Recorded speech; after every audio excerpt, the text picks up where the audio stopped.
The NCAA will vote Monday on whether to grant spring student athletes an extra year of eligibility, and if so, to what extent. Early this month, we spoke with UL softball head coach Jerry Glasco on the impact of this vote on his seniors, his incoming freshmen, and if the relief happens, how long should it extend? Is there any bright side or hope to the NCAA saying that they're working with universities to grant those spring athletes another year of eligibility?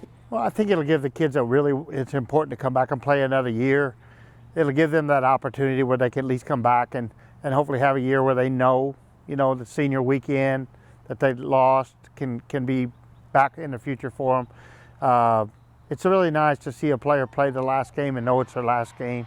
That's one of the things that I felt bad about initially was like they lose senior weekend, they lose senior day, they lose the opportunity to pitch their last pitch or bat their last at bat.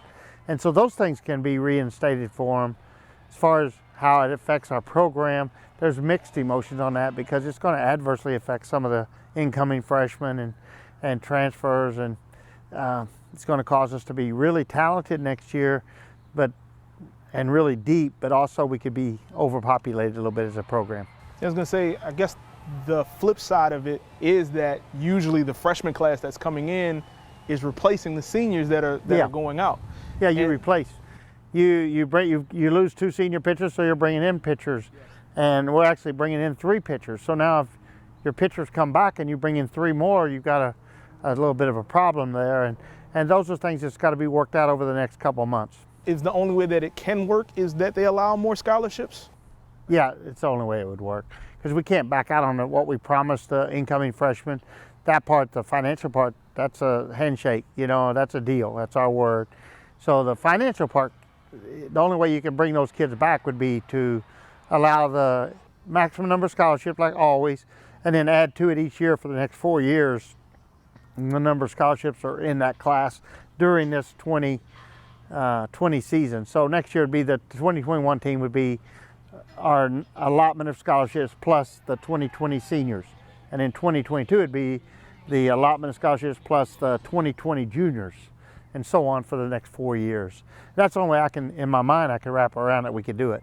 For certain, and that's really the only way I can wrap around in my mind. And that way over a 4-year period, even though it would be a little bit of imbalance from year to year, but over the next 4 years, each Division I fully funded program would be added to it 12 scholarships over the next 4 years. This decision Monday on spring athletes could have a major impact on pro aspirations, especially when it comes to baseball.